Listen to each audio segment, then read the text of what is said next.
Brincadeiras à parte, a paraxá que nós vamos estudar hoje é Vayetze, que significa e partiu, e ela está em Gênesis capítulo 28, versículo 10, até o capítulo 32, versículo 2.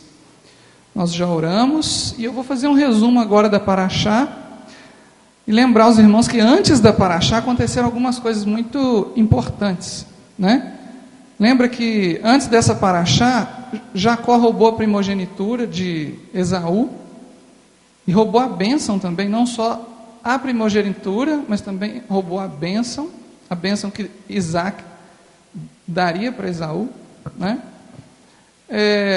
Esaú ficou com tanto ódio de Jacó que ele prometeu matar Jacó.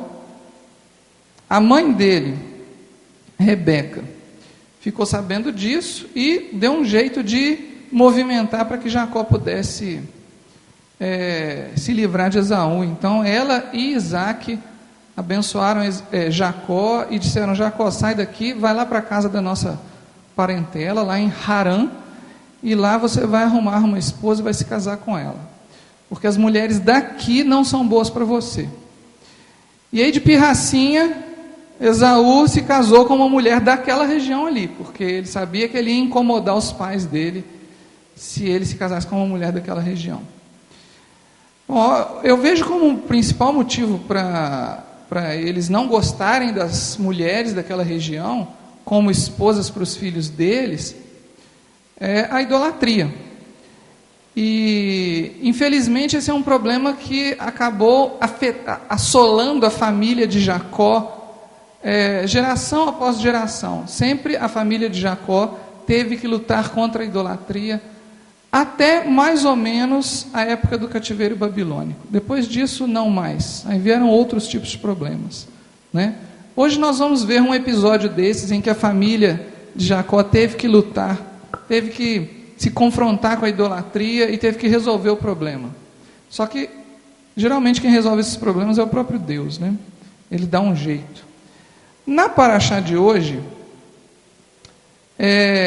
então, entrando na paraxá, a partir do capítulo 28, versículo 10, Jacó já estava obedecendo, então, o pai e a mãe dele, estava indo em direção a Harã, e aí, depois de uns 2 dias de caminhada, ele chega ao lugar onde ele tem um sonho, que ele vê uma escada que chega até o céu. E aí ele batiza esse lugar como Betel, que significa casa de Deus. Ele tem um sonho, e nesse sonho ele tem uma revelação, na verdade uma confirmação das promessas que Deus já tinha feito a Isaac, que Deus já tinha feito a Abraão. Então ele revê essa confirmação e batiza aquele lugar de casa de Deus. Nomeia, né? Batiza é um nome estranho para isso. Depois que ele termina a caminhada dele até a terra de Harã, ele se encontra com Raquel, que vai ser a esposa dele. Ele logo é bem recebido na casa de Labão, né? Na verdade ele é recebido pelo próprio Labão, que era o pai de Rebeca. E ele começa a trabalhar para Labão. E Labão fala assim: puxa, você você é sangue do nosso sangue aqui, você é nosso parente, você não devia trabalhar para mim como um escravo. Me fala qual que é o seu salário, eu vou te pagar um salário. E aí Jacó fala assim: eu não quero nada, eu só quero me casar com a sua filha Rebeca, com a sua filha Raquel. Então Labão pensou assim: bom, esse é um salário bem alto, né? Então eu vou te pagar depois de 7 anos de trabalho, certo? Então ele fez esse combinado com Labão, e ele trabalhou feliz aqueles 7 anos, porque ele sabia que depois de 7 anos ele se casaria então com Raquel. Só que Labão passou a perna em Jacó, e depois de 7 anos, no escuro, ele deu Leia, que é a irmã mais velha, ao invés de Raquel. E de dia, quando Jacó acordou e olhou para o lado dele, quem estava lá não era Raquel, era Leia. Então ele foi lá, reivindicou o direito dele, e aí Labão falou para ele: se você trabalhar para mim mais 7 anos, então eu te dou Raquel, que Raquel é mais cara. Não foi isso não, ele disse que o costume do lugar era dar primeiro a filha mais velha e depois a filha mais nova. Então, só que Labão passou a perna, né? Não foi justo o que Labão fez, do ponto de vista do contrato que ele tinha feito com Jacó, né? Muito bem. Então aí Jacó resolve trabalhar aqueles outros 7 anos, e no final dos 7 anos, ele acaba tendo que fazer um novo trato com Labão, porque ele falou assim, bom, agora acabou, paguei minha dívida, eu vou voltar para minha casa. E Labão falou assim, não vai não, isso é muito bom, a gente quer que você fique aqui, então fica aqui mais, e você me fala agora qual que é o seu salário. Labão já tinha dado as 2 filhas em casamento, então não tinha mais, agora mais 7 anos pela terceira filha, não vai acontecer isso. Então o que Jacó fez foi, bom, então vamos fazer o seguinte, todo o gado seu que nascer pintado, malhado, listrado, vai ser meu. Por quê? Jacó disse isso para parecer justo, né? Porque a maior parte do gado que nascia, ovelhas, cabras, eram brancas ou totalmente pretas. Não nasciam pintadas com muita frequência. E ele falou para Labão, o que nascer aí pintado é meu. Aí Labão achou uma excelente ideia, né? E aí começou aquele joguinho, né? E ele vai e muda, e depois Labão não gosta daquilo, e muda o contrato de novo. E Jacó começou a fazer umas artimanhas lá da área de engenharia genética, né? Que a gente até hoje não consegue explicar como que uns pedaços de bambu na água boiando lá vão fazer nascer uma ovelha toda malhada, uma ovelha toda pintada. Não tem explicação isso aí, né? Depois o próprio Jacó reconhece que não tem explicação. Lá no final da paraxá ele fala assim, o Senhor Deus me abençoou. Ele não falou, as minhas artimanhas me fizeram ficar ricos, a minha inteligência, nada disso. Ele não menciona, quando ele está no final da paraxá discutindo com Labão, ele nem menciona a habilidade que ele teve lá de colocar as ovelhas para cruzarem na frente de um bambu boiando na água, porque isso é ridículo, né? Isso não aconteceu, não fazia sentido. Então, ele atribuiu toda a vitória dele ao próprio Deus. Faz parte do amadurecimento de Jacó, né? Algumas parashot atrás a gente aprendeu que Jacó significa enganador. Então, Jacó foi colocado aqui numa situação em que ele teve que se confrontar com um enganador mais profissional do que ele, que era Labão, né? Labão era mais profissional que Jacó. Bom, depois desses 6 anos, depois que Jacó fez esse contrato das malhadas, acabou que ele ficou tão rico, e passaram-se 6 anos, ele ficou muito rico, ele teve muito mais gado que o próprio Labão, porque tudo que ele combinava com Labão queria passar a perna nele, mas o contrato virava a favor de Jacó. Então, Deus falou para Jacó em sonho, olha, está na hora de você voltar para a sua parentela, junta as suas coisas e vai. Então Jacó decidiu fugir com a família dele, fugiu. E nesse ato de fuga, Raquel deu um vacilo lá, ela roubou os deuses do pai dela, roubou os deuses de Labão e pôs na bagagem, foi embora. Eles saíram com 3 dias de vantagem, porque o rebanho de Jacó estava a 3 dias de distância do rebanho de Labão, que deve dar uns 60 quilômetros mais ou menos, se a gente for pensar aí uma caminhada de uns 20 quilômetros por dia, uma caminhada lenta, né? De uns 20 caminhada com um rebanho, com crianças, com não sei o quê, não passa de 20 quilômetros por dia, né, gente? Então ele andou lá uns 20 quilômetros, depois veio, aí Labão soube que ele tinha fugido. Aí Labão, que estava lá, na época da tosquia, com um monte de homens fortes, só ele e os homens, sem crianças, sem mulheres. Ele falou assim, vou juntar esse exército aqui e vou lá capturar tudo que é meu. E ele foi e alcançou Jacó, apesar daqueles 3 dias de vantagem, porque Jacó estava carregando, era todo mundo, não era só as ovelhas, não era só os soldados, ou os homens fortes. Então Labão alcançou Jacó, e aí eles tiveram um embate lá, né?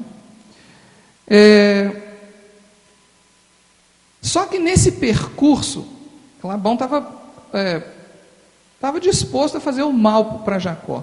Mas nesse percurso, Deus se mostrou para Labão e disse para Labão, olha, não faça o mal para Jacó.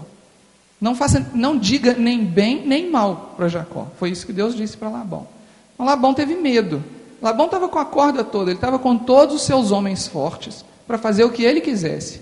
Ele podia pilhar Jacó, podia resgatar, ele podia, se ele quisesse, levar todas as pessoas e soltar Jacó no meio do deserto sem água para beber.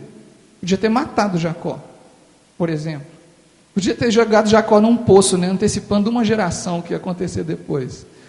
Podia ter feito alguma asneira. Só que Deus falou para ele, Deus se mostrou para ele e Labão teve medo de Deus. É interessante que depois Labão não se refere àquele Deus que apareceu para ele como Deus, simplesmente. Ele fala, é o Deus de Abraão, o Deus de Naor. Ele não fala, é o meu Deus. Ele fala, é o seu Deus que apareceu para mim. Mais uma evidência de que Labão não conhecia o Deus de Abraão.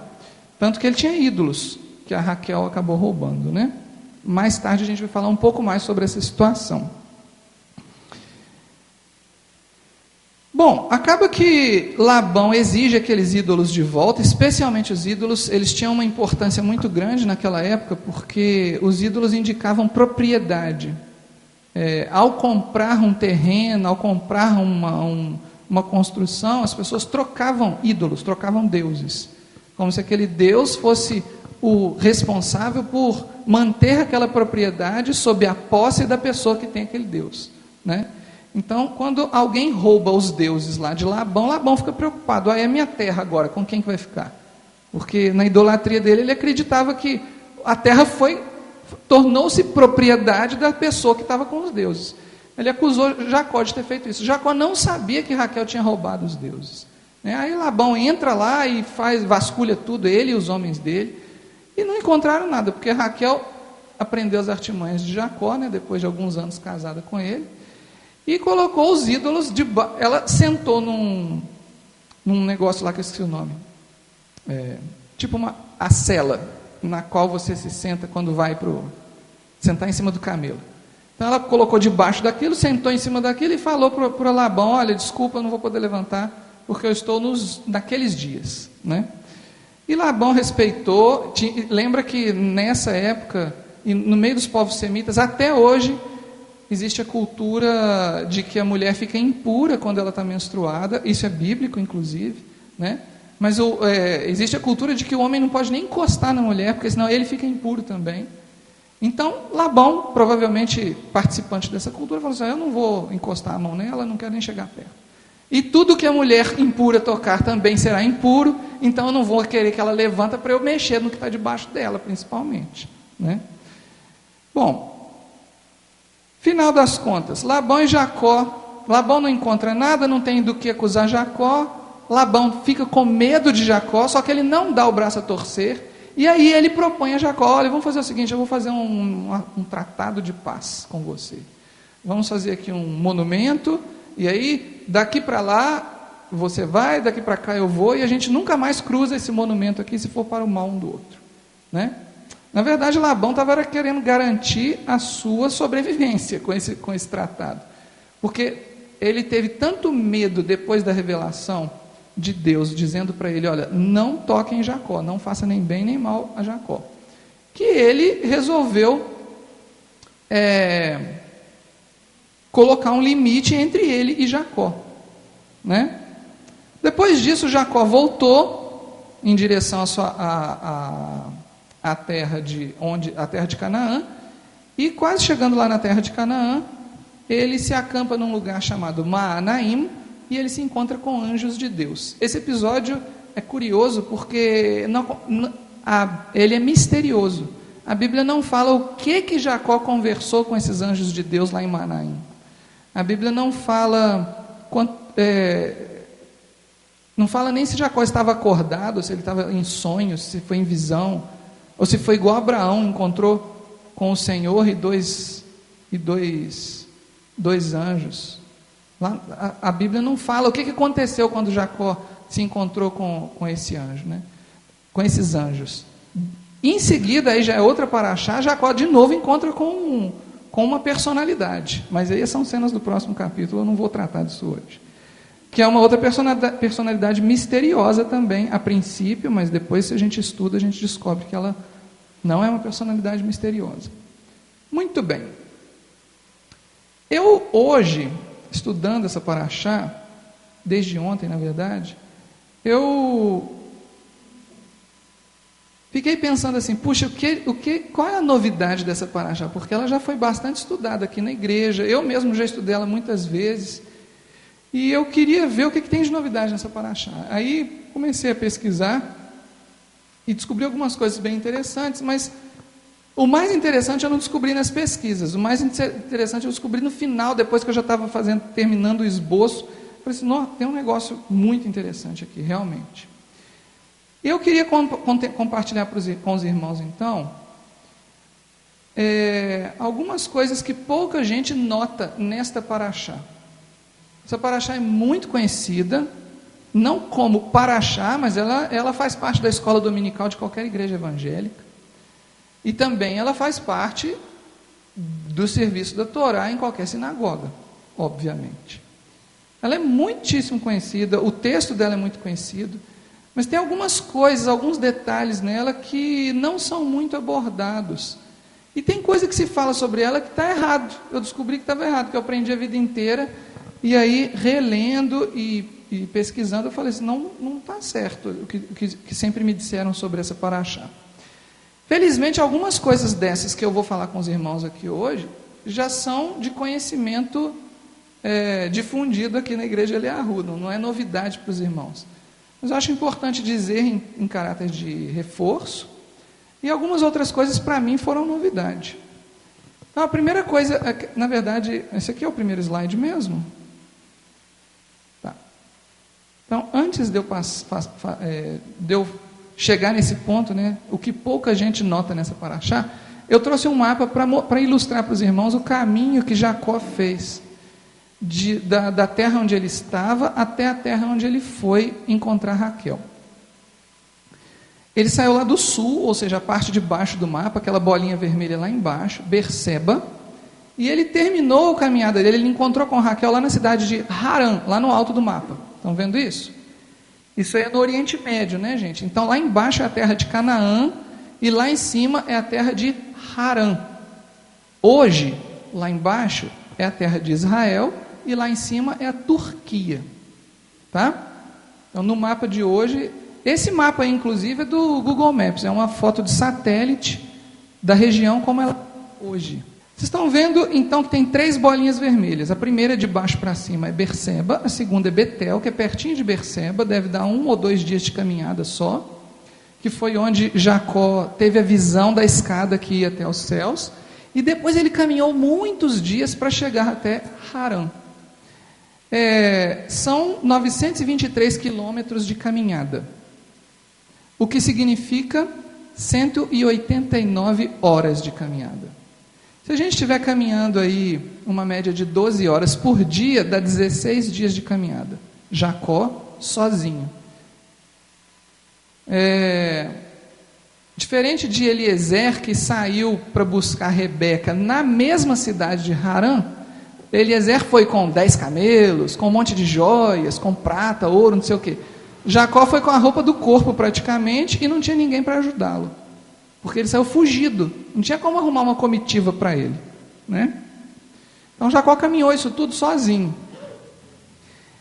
Eu coloquei 2 bolinhas amarelas também, uma no trajeto de Berseba até Harã, que é a cidade o local que Jacó depois chamou de Maanaim, que é quando ele voltou esse trajeto de volta a Berseba, e aí ele, nesse lugar chamado Maanaim, é onde termina a paraxá de hoje. Então a paraxá de hoje ela faz o percurso de subida até Harã, e depois ele desce, mas não desce tudo, ele termina em Maanaim. Depois continua na próxima paraxá. Eu pus uma outra bolinha amarela na lateral direita, que é a cidade de Ur, para mostrar para os irmãos onde foi que Abraão nasceu. Tá? Isso é muito importante, por quê? Vocês estão vendo ali que no mapa hoje, vocês veem que está tudo seco, né? Não é uma floresta amazônica, aquilo ali é um desertão, certo? Aquilo é areia. Isso é uma foto mesmo de satélite, ou seja, aquela terra lá hoje é dessa cor. Mas na época de Abraão, Ur ficava num lugar, se vocês pegarem ali esse caminho de Berseba até Harã, e depois de Harã até Ur, de Harã até Ur tem o rio Eufrates. E essa região em torno do rio Eufrates, e para cima é o rio Tigre. Essa região em torno do rio Eufrates, junto com esse caminho de Berseba até Harã, era chamada de crescente fértil, porque ela parece uma meia-lua. E essa região era extremamente verdejante. Era uma região extremamente fértil.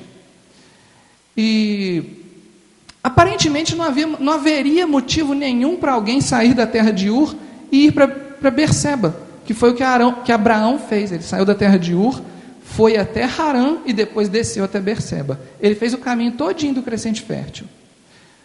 Ele não teria motivo para isso. Por quê? Porque naquela época era tudo muito verde, tinha muita abundância de alimentos, muito tudo, né? Tinha água em abundância, não precisava dele fazer esse trajeto, né? Mas hoje é um deserto. Muita coisa aconteceu nos últimos 4.000 anos. Abraão recebeu o chamado dele 4.000 anos atrás, aproximadamente. Isaac nasceu 35 anos depois, mais ou menos, e Jacó nasceu 60 anos depois ainda, né? Então, Jacó nasceu há uns 3.900 anos, mais ou menos. Nesses 3.900 anos, muita coisa aconteceu nessa região, inclusive muita profecia que disse que essa terra ia acabar ficando seca, por causa de pecado, por causa de idolatria, por causa de ter dominado o povo de Israel. A terra de Ur fica perto da cidade de Babilônia, que é onde o povo de Israel foi depois levado cativo, né? Para onde ele foi levado cativo. Agora pensem bem, se de Berseba até Harã tem 923 quilômetros, de Harã até Ur deve ter mais ou menos essa distância, pelo mapa dá para ver, né? Por que Abraão não fez o caminho direto de Ur até Berseba? Porque ali, nesse miolo, sempre foi deserto. Não tinha como passar por ali. Por isso que Abraão fez o caminho, subindo até Harã e depois descendo até Berseba. Porque se ele fosse em linha reta, que é o caminho mais curto entre dois pontos, ele teria morrido de sede. Ele, a família dele e todo mundo, né? Muito bem, só para ilustrar, coloquei isso aí, agora nós vamos para a história propriamente dita. Muito bem, vocês já leram na Bíblia várias vezes falando sobre a escada de Jacó, e eu trouxe para os irmãos essa foto, para ilustrar para os irmãos, como que eu acredito que Jacó viu a escada dele. Porque eu não acho que Jacó viu uma escada de alumínio, dessas que a gente abre em casa para trocar a lâmpada. Também não acho que ele viu uma escada do corpo de bombeiros, que eles usam para salvar pessoas que estão, embora seja uma escada muito alta, né? Também não acho que ele viu uma escada rolante, né? Eu acho que Jacó só podia ter visto dois tipos de escada. Uma é aquela escada que tem duas travessas, duas colunas, né? E vários degraus, assim. É a escada que a gente usa quando a gente encosta lá na parede, sabe? Essa é uma opção, porque essa escada é muito antiga, já existia em cidades anteriores a Abraão, né? Cidades como Jericó, que é a mais antiga cidade que já foi documentada, já se usava esse tipo de escada. E o outro único tipo de escada que existia na época de Jacó era esse aí, ó. Escada de tijolo ou de pedra. Então a pessoa construía a escada. Bom, para que essa escada? Que escada é essa aí que eu estou mostrando para vocês? Essa é uma escada extremamente famosa, depois eu digo de onde ela veio, mas eu vou dizer assim, que contexto é esse? Eu acredito que Jacó deve ter visto uma escada desse tipo, e não daquele tipo que a gente encosta na parede, porque esse tipo de escada é construído, e era construído na época, justamente para alcançar o topo de edifícios muito altos. O que é um edifício muito alto? Vamos pensar, um prédio de 10 andares, cada andar tendo 3 metros de altura, é um edifício alto para vocês? Vocês conhecem algum prédio de 10 andares aqui em Juiz de Fora? É alto? É uma altura razoável, né? São 30 metros de altura, né? Esse prédio aí tem 30 metros de altura, e ele tem mais de 4.000 anos de idade. Ele é anterior a Abraão, esse prédio. Então, eu acredito que Jacó deve ter visto uma escada desse tipo. A visão que ele teve, quer dizer, a referência que ele tinha de escada era essa aí. E esse tipo de escada era construído para dar acesso ao topo de templos que eram usados pelos pagãos para chegar aos céus. Então, os sacerdotes, que eram as pessoas que tinham autorização para subir e descer esse tipo de escada, teoricamente, na cultura deles, chegavam lá em cima e conversavam com os deuses, depois voltavam e davam os recados, né? Claro que Jacó a visão que ele tinha de uma escada era isso aí. Se ele falou para alguém, olha, eu vi uma escada, deve ter sido uma escada desse tipo. Porque senão ele teria falado outra coisa. Quando ele falou escada, provavelmente era isso. Tem uma outra questão também.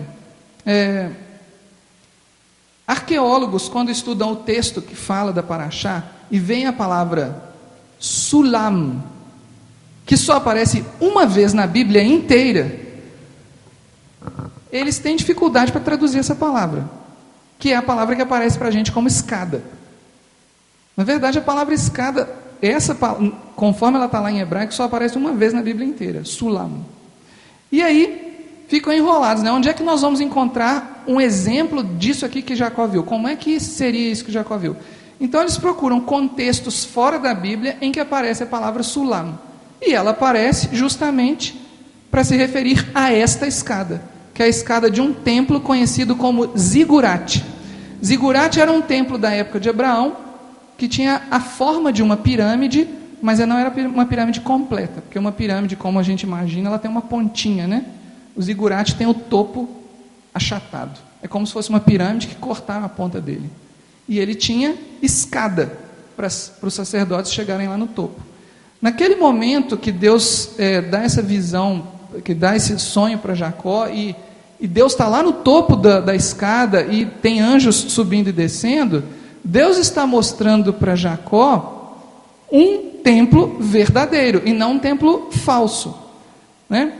Muitas vezes nós somos confrontados com afirmações do tipo: Moisés copiou templos egípcios. Vocês já ouviram falar disso? Quem gosta de arqueologia ouve isso, né? Moisés copiou templos egípcios. Por quê? Porque o tabernáculo de Moisés e depois o templo de Salomão, ele tinha uma estrutura interna semelhante a vários templos egípcios. Só que Deus mostrou o que Moisés fez. Deus mostrou para Moisés num ambiente que não era terreno. Deus não levou Moisés lá no templo de Luxor para mostrar o templo de Luxor por dentro, para Moisés falar assim, ó, quando você chegar lá, você faz desse jeito. Não. Deus revelou para Moisés um templo que ainda não tinha sido construído por mãos humanas. Qual é a interpretação que eu tenho disso? Por que eu acho, por exemplo, que esses zigurates são uma ilustração muito boa do que Jacó viu de fato? E por que eu não acho que é Deus copiando os zigurates?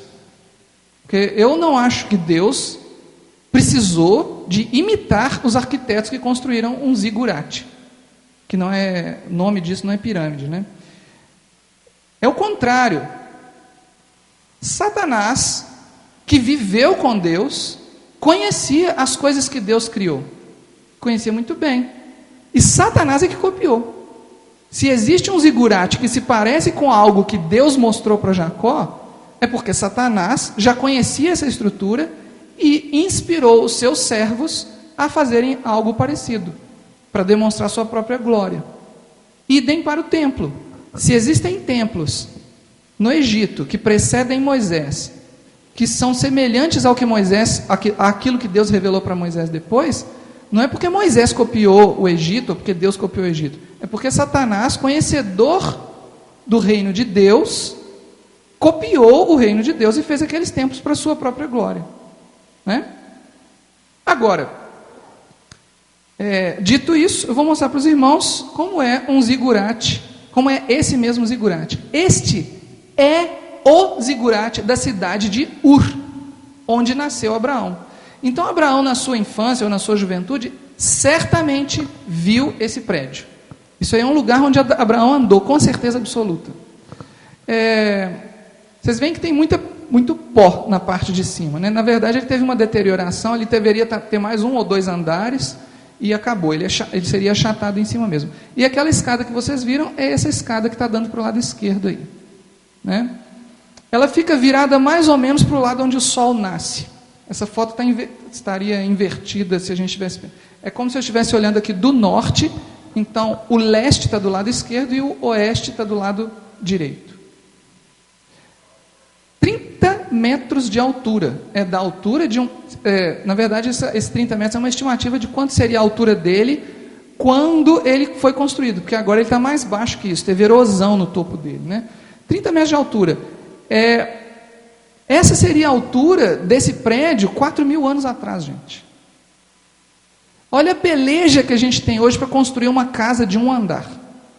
Não é uma luta? 4.000 anos atrás eles construíram um zigurate de 30 metros de altura. Isso, na cabeça das pessoas, era realmente como chegar aos céus. Você chega lá do cima... Hoje a gente olha de um prédio de 30 andares e olha lá para baixo, a gente nem se assusta tanto, né? De 30 andares não, de 10, porque de 30 eu assusto. Mas de 10 andares a gente olha lá de cima e não fica tão assustado. Mas você imagina isso nessa época. Você imagina morar numa cidade que tem um prédio com 30 andares de altura. O único prédio. Né? Muito bem. Agora eu não sei se vocês conseguem ver direito, essa gota vermelha aí é o prédio, é o zigurate de Ur, esse que a gente acabou de ver na foto. A escada está virada para cima e para a direita, está vendo assim? Então ela fica mais ou menos virada para o lado onde o sol nasce, que também é um padrão do templo de Salomão. A abertura dele fica para o lado onde o sol nasce. Nada disso eu acho que foi Deus copiando as culturas da época, pelo contrário, eu acredito que essas culturas ou elas foram deturpadas de alguém que foi inspirado por Deus. Por exemplo, digamos que alguém teve a inspiração por Deus de construir um templo para Deus, mas essa pessoa se corrompeu e acabou virando um templo idólatra. Pode ter acontecido isso. A Bíblia não nos conta muitos detalhes sobre os adoradores de Deus antes de Abraão. Nós vamos ver um pouco disso hoje ainda. Depois, lá para baixo tem o restante da cidade, mas o prédio mais alto, até por foto de satélite, dá para ver que é o próprio zigurate de Ur. Muito bem, feita a ilustração, agora vocês já sabem que tipo de escada de Jacó que foi vista, né? Eu gosto muito de visualizar essas coisas, porque eu acho que essas coisas trazem mais vitalidade para o texto. Eu não posso imaginar Jacó subindo uma escada virtual, uma escada imaginária, uma escada etérea, azul, brilhante, porque não é isso que o texto fala, né? Uma escada, não é isso que o texto fala. Muito bem. Outra coisa interessante sobre essa paraxá, Betel foi o primeiro lugar onde Abraão acampou. Mas espera aí, não foi Jacó que deu o nome para o lugar de Betel? Foi o primeiro lugar. Só que antes disso, Abraão já tinha se acampado naquele mesmo lugar, ele só não tinha dado o nome. Então, lá no capítulo 12 de Gênesis, Abraão recebe de Deus a confirmação: esta é a terra que eu vou te dar. Lembra que Abraão sai lá da terra de Harã e Deus fala para Abraão assim: olha, vai para a terra que eu te mostrarei. E Abraão vai, só vai, ele não sabe onde ele vai chegar, só vai. Quando ele chega nesse lugar, Deus fala para ele: é aqui. Chegamos, entenderam? Então Betel é um lugar muito importante. Isso está em Gênesis capítulo 12, versículo 1 e versículo 8. No versículo 1 Deus fala: vai para lá, vai para um lugar que eu vou te mostrar. Quando chega no versículo 8, Deus fala para Abraão: você chegou, é aqui, certo? Então aí Abraão acampa, e esse é o primeiro lugar que Abraão acampa depois que ele sai, depois que Deus fala para ele: esta é a terra que eu quero te dar. Lá no finalzinho do crescente fértil, diga-se de passagem, na outra extremidade, Abraão tinha nascido em Ur, e ele caminhou todo o crescente fértil e foi parar na outra extremidade, né? Então, quando Jacó recebe essa visão da escada na mesma cidade de Betel, ele está tendo uma confirmação da herança que Deus tinha dado para ele, né? Uma confirmação em todos os níveis, de modo que ele podia até agora dar um nome para o lugar.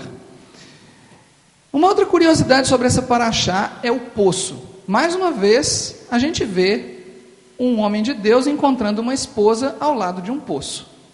Antes disso, a gente já tinha visto Eliezer encontrando Rebeca para Isaac. Vocês lembram disso?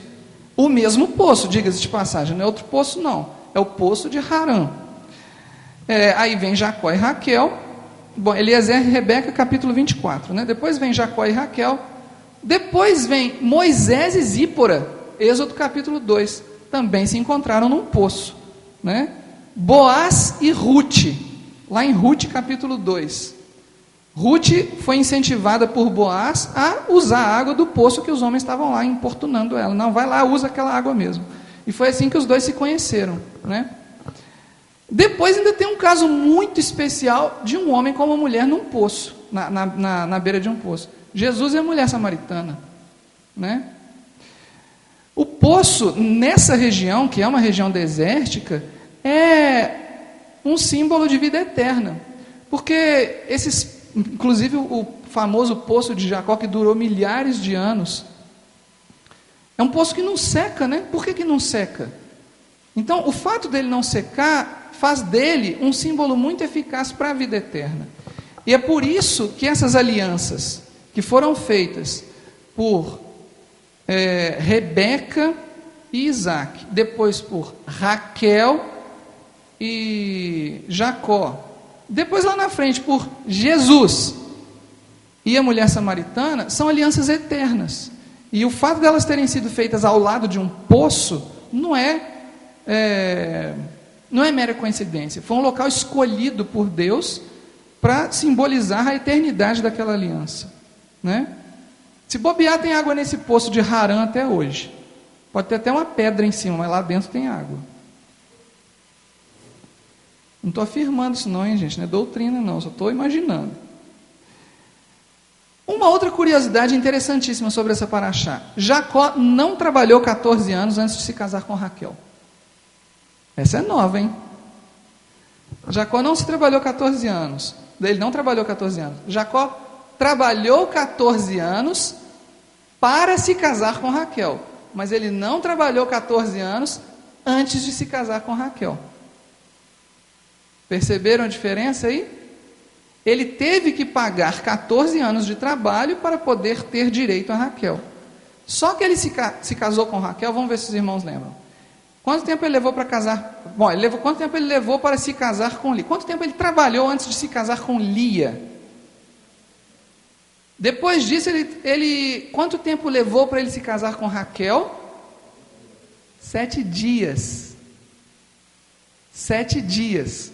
Isso está em Gênesis capítulo 29.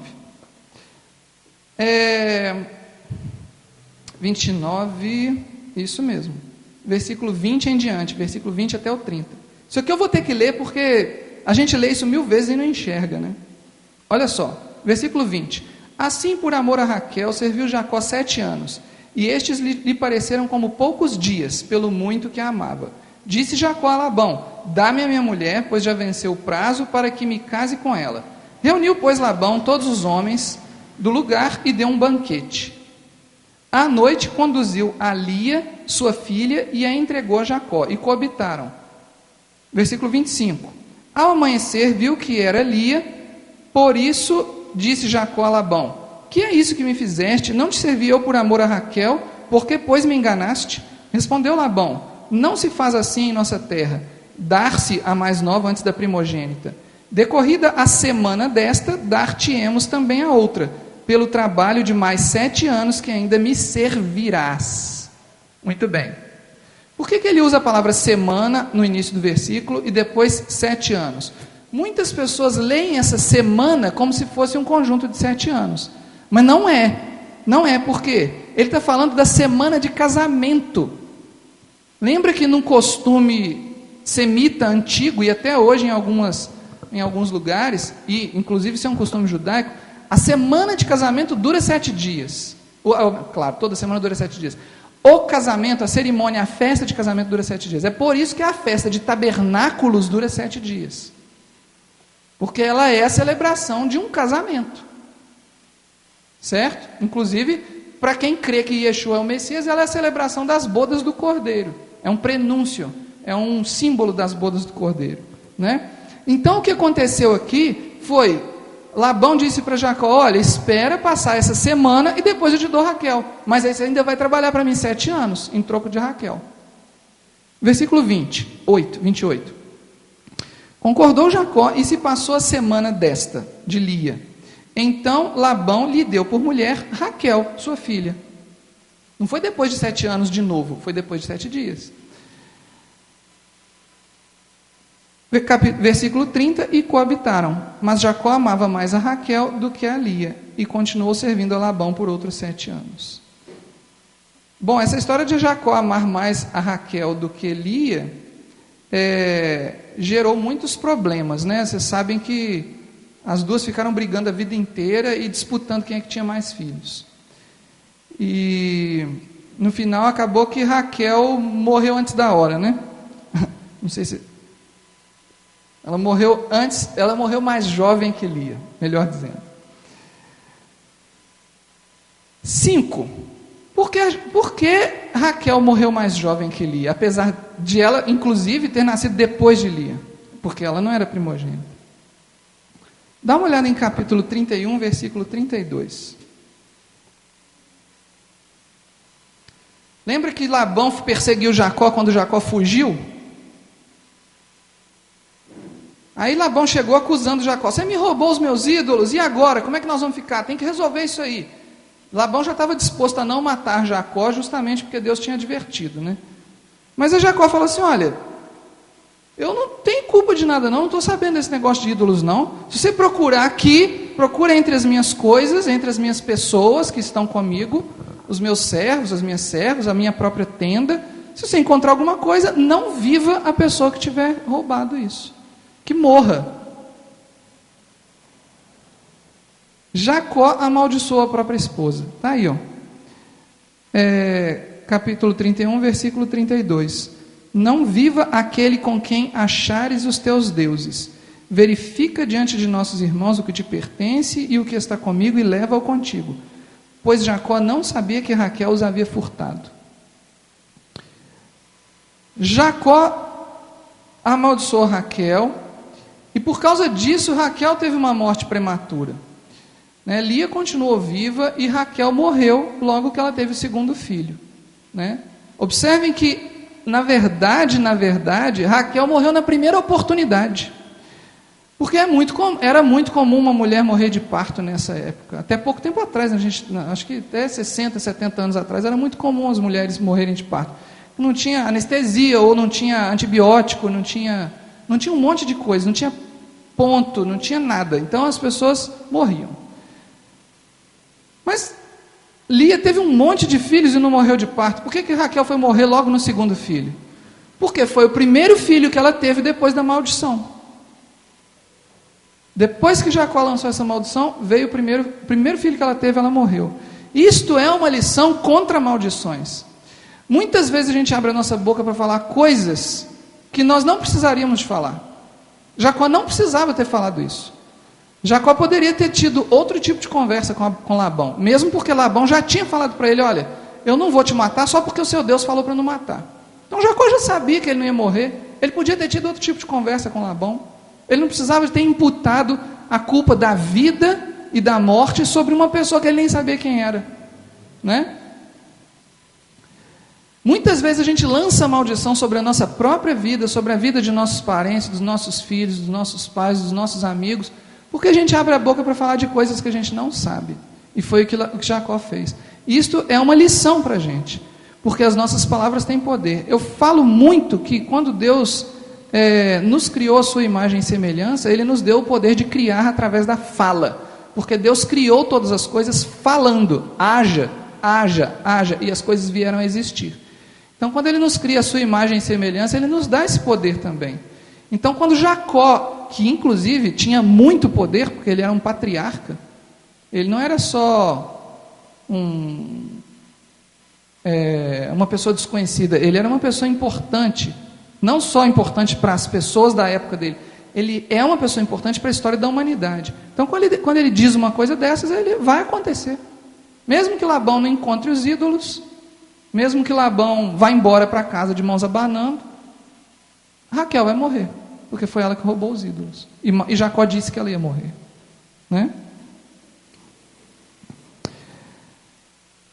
No final dessa paraxá, lá no versículo 43 até o 54, acontece de Labão e Jacó erigirem aquele monumento que eu falei, e eles combinarem: você fica para lá, eu fico para cá. Aí Jacó e Labão dão nomes diferentes para o mesmo lugar. Vocês observem lá, versículo 43, eu quero ler com os irmãos, a partir do 43, diz assim: então respondeu Labão a Jacó: as filhas são minhas filhas, os filhos são meus filhos, os rebanhos são meus rebanhos, e tudo que vês é meu. Vocês veem que Labão não abre mão de ser dono de tudo que nem era dele mais, né? Labão não abre mão.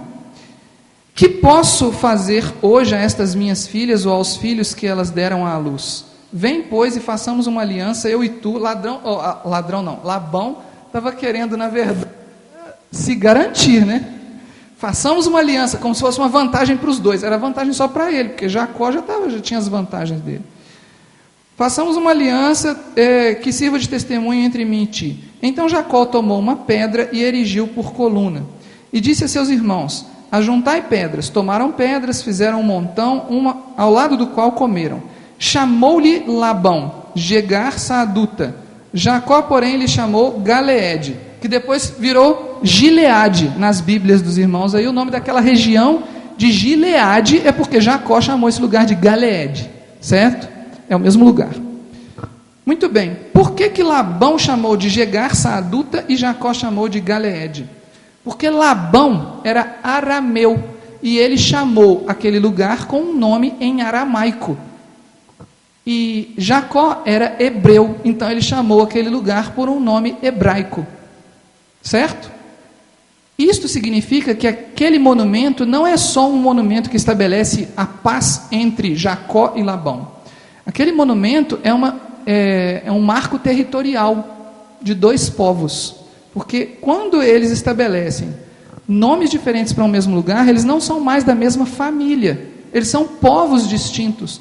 Para lá são os arameus, para cá os hebreus, que fiquem distantes uns dos outros. Com isso, eles estão estabelecendo os limites da terra que Jacó viria a possuir, inclusive. Porque Jacó estava concordando que dali para cima ele não ia mexer mais. Porém, no futuro, acabou que esses limites foram expandidos novamente. Né? E os arameus deram muitos problemas para os hebreus no futuro. Né? E, na sequência, nessa tentativa de Labão de se livrar de Jacó, ele fala assim, versículo 53, uma coisa muito misteriosa: o Deus de Abraão e o Deus de Naor, o Deus do pai deles, julgue entre nós. E jurou Jacó pelo temor de seu pai Isaque. Quem disse isso aí no início do versículo 53 foi Labão, não foi Jacó, tá? Eu já vi aí na internet uns blogs falando que foi Jacó que disse isso. Não foi, foi Labão que disse: o Deus de Abraão, o Deus de Naor, o Deus do pai deles, julgue entre nós. Primeiro, Labão está dizendo isso de modo que ele acredita que aquele Deus existe, que ele é real, tanto que ele apareceu para Labão. Mas Labão não está nem aí para seguir esse Deus, ele não está aí para servir esse Deus, ele não está disposto para isso. Ele só quer estabelecer um limite, fica com o seu Deus para lá e eu fico para cá, e o seu Deus cuida desse lugar aqui para a gente não se esbarrar mais. Né? Segundo, ele menciona um tal de Naor aí, que tem o mesmo Deus de Abraão. Olha que coisa curiosa, né? Que Naor é esse, afinal de contas? Aí eu me dei o trabalho de fazer isso aqui. Primeiro eu dei uma olhada no hebraico lá, né? Que texto é esse, né? Porque eu quis entender. Eu sei quem é Naor, tá, gente? Eu já sabia quem era Naor, mas eu queria ler esse texto em hebraico. Então, o que está escrito ali? Elohei Avraham, Elohei Nahor, Vishpeto Beineino, Elohei Avihem. Isso é o início do versículo 53. Literalmente significa: o Deus de Abraão, o Deus de Naor, faça justiça entre nós, o Deus dos pais deles. Tá? Essa é a tradução. Faça justiça entre nós, o Deus dos pais deles. Ou seja, o Deus dos pais de Abraão e de Naor. Ele está considerando... Labão está considerando que o Deus de Abraão e de Naor é um Deus, o mesmo Deus, e é o Deus dos pais de Abraão e de Naor, certo? Ele está falando de um Deus só, ele não está falando dos deuses deles. Ele fala sempre Deus no singular e depois fala eles, ou seja, várias pessoas e um Deus só.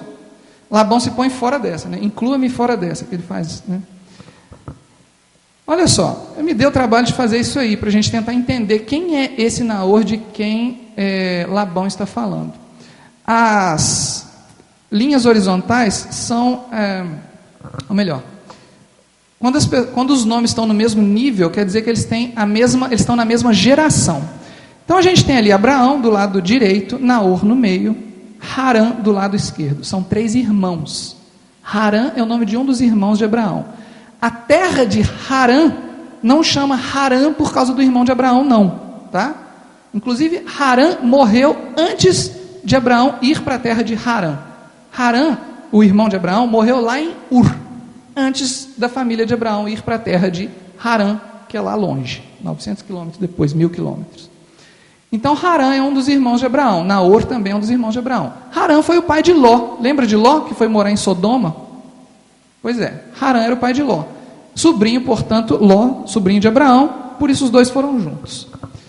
Lá em Gênesis capítulo 11, final do capítulo 11, Deus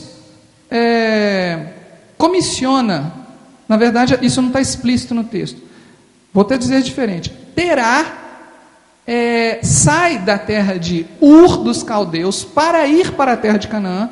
Vale a pena dar uma olhada nisso, capítulo 11, versículo 31, para quem nunca viu, né? Para alguns de vocês aqui não tem novidade nenhuma nisso, mas para quem nunca viu, Gênesis capítulo 11, versículo 31, tomou Terá a Abraão, seu filho, e a Ló, filho de Harã, filho de seu filho, e a Sarai, sua nora, a mulher de seu filho Abrão, e saiu com eles de Ur dos caldeus para ir à terra de Canaã. Foram até Harã, onde ficaram. Então, Terá com os filhos dele, Harã, o filho Harã já tinha morrido, ele foi com o sobrinho, com o neto então, né? Terá saiu de Ur, foi até Harã e ia para Canaã, mas não foi, ficou lá em Harã. No capítulo 12, Deus fala para Abraão, olha, sai de Harã e vai para Canaã. O que a gente entende a partir disso? Que Terá tinha saído lá de Ur, por mandado de Deus, ele tinha sido comissionado por Deus a sair de Ur. E é por causa disso que Labão, lá no capítulo 31, fala, o Deus de Abraão, o Deus de Naor, irmão de Abraão, e o Deus dos pais de Naor e de Abraão. Porque os pais de Naor e de Abraão já conheciam o Deus que Abraão conhecia. E eles já tinham sido comissionados a sair de Ur e ir para Canaã. Mas eles pararam no meio do caminho. E ao que tudo indica, os descendentes de Naor também pararam no meio do caminho. Aliás, ao que tudo indica, não, o texto diz isso claramente. No Gênesis capítulo 11, versículo 31, não aparece Naor. Mas lá na frente, quando Labão aparece na história, Labão é neto de Naor. Vocês veem lá, Naor casou-se com a sobrinha dele, Milca, gerou Betuel. Betuel gerou Labão e Rebeca. Certo? Então, Labão é neto do irmão de Abraão. Muito bem. Labão é neto de Naor. Naor conhecia o Deus de Abraão. Por isso Labão fala o Deus de Naor, o Deus de Abraão.